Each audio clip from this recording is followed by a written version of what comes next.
আওয়ামী লীগ খুব মব সৃষ্টি করবে এটি আমরা আশঙ্কা করি না, কারণ আওয়ামী লীগ এখন বাংলাদেশে একটা একটা dead issue. Awami League mob করবে না, আওয়ামী লীগ সন্ত্রাস করবে যদি পারে, মব করবে আপনাদের সাথে যাদের প্রতিপক্ষ। আমরা মনে করি সেই সক্ষমতা এখন আওয়ামী লীগের নেই, কারণ ইতিমধ্যেই শেখ হাসিনার রায়ের পরে, ফাঁসি হওয়ার পরে কিন্তু পুরো আওয়ামী লীগ চুপসে গেছে।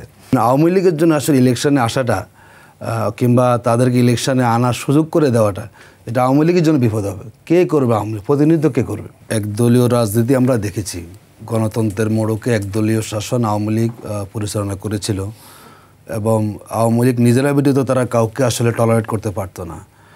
এখন আমরা মাত্র কিছুদিন সময় পেলাম, সবাই অবস্থান থেকে রাজনীতি করছে। এই ভারসাম্য যে হীন অবস্থা আপনি বলছেন, এটি আসলে মানে খুব বেশি দিন থাকবে না। ইলেকশন হওয়ার পরেই স্বাভাবিক অবস্থানে চলে আসবে। দেখুন, হয়তো আপনি বোঝাতে চাচ্ছেন যে এখন আওয়ামী লীগ বিহীন মানে রাজনীতি চলছে। যদি ধরুন যদি আমি বলি, আওয়ামী লীগের ভোট করবে কে? কথার কথা ধরলাম যে আওয়ামী লীগকে আপনি ভোটে আনা, কে ইলেকশনটা করবে আওয়ামী লীগের? যেই দলের নেতারা সব পলাতক অবস্থা আছেন, এবং যেটা আপনি আশঙ্কা করেন যে আওয়ামী লীগ খুব মব সৃষ্টি করবে, এটি আমরা আশঙ্কা করি না, কারণ আওয়ামী লীগ এখন বাংলাদেশে একটা একটা dead issue. Awami League mob করবে না, আওয়ামী লীগ সন্ত্রাস করবে যদি পারে, মব করবে আপনাদের সাথে যাদের প্রতিপক্ষ। আমরা মনে করি সেই সক্ষমতা এখন আওয়ামী লীগের নেই, কারণ ইতিমধ্যেই শেখ হাসিনার রায়ের পরে, ফাঁসি হওয়ার পরে কিন্তু পুরো আওয়ামী লীগ চুপসে গেছে।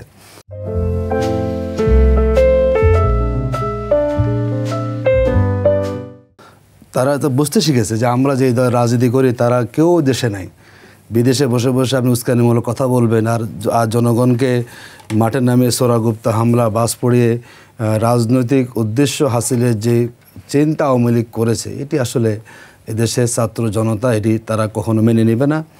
আওয়ামী লীগের জন্য আসলে ইলেকশনে আসাটা কিংবা তাদেরকে ইলেকশনে আনার সুযোগ করে দেওয়াটা, এটা আওয়ামী লীগের জন্য বিপদ হবে। কে করবে আওয়ামী লীগ? প্রতিনিধিত্ব কে করবে? সুতরাং এটি আসলে বাংলাদেশের অপ্রাসঙ্গিক একটি ঘটনা, কারণ আওয়ামী লীগ 3 বার ইলেকশন করেছে ভোটারবিহীন অবস্থায়। সুতরাং তারা আবার ইলেকশনে আসবেন। আমি মনে করি বাংলাদেশে যেই অপরাজনীতি আওয়ামী লীগ চালু করেছিল বিগত সময়ে, দেখুন এত ঘটনা ঘটে গেল, এখনও পর্যন্ত কি তাদের কোনো পর্যায়ের নেতা, তাদের মধ্যে কোনো কি অপরাধবোধ কাজ করছে? তারা অনুশোচনা করেছে? ওরা আমরা দেখি তারা উস্কানি দিচ্ছেন, আবার এই উস্কানি পেয়ে কিছু অংশ রাস্তায় নামছেন, আবার তারা সেখানে একটা পরিবেশ তৈরি করার চেষ্টা করছেন। তো আমরা মনে করি আওয়ামী লীগ এখন যে জায়গায় গিয়েছে, তারা একটা সন্ত্রাসী কায়দায় অবস্থান গ্রহণ করেছে এবং ওখান থেকে ব্যাপক টাকা তারা বাংলাদেশে পাঠাচ্ছেন। ওই টাকা দিয়ে এক শ্রেণীর মানুষকে কিছু নগদ টাকা পকেটে ঢুকিয়ে দিয়ে তাদেরকে মাঠের নামে বোঝানোর চেষ্টা করছেন আমরা আওয়ামী লীগ আছি। এটি আসলে যারা মাঠে নামছেন, দেখুন যে মিছিলগুলো হয়েছে, এই মিছিলে উল্লেখ করার মতো কোনো নেতা নেই। তারা বানা করা কিছু শ্রমিক তারা নিয়ে এসে মিছিল করেছেন। সুতরাং এটাকে আওয়ামী লীগের মিছিল, আওয়ামী লীগের তৎপরতা, এটি আমরা মনে করি না। যতক্ষণ পর্যন্ত না আওয়ামী লীগের কোনো নেতাকে আমরা দেখবো যে উনি মাঠে নেমেছেন সাহস করে, তখন আমি আশঙ্কা করতে পারি না আওয়ামী লীগ খুবই অর্গানাইজ, তারা কিছু করতে পারবে না। আমরা আশঙ্কা করি না যে আওয়ামী নির্বাচনে আওয়ামী লীগ খুব বেশি ভূমিকা রাখতে পারবে।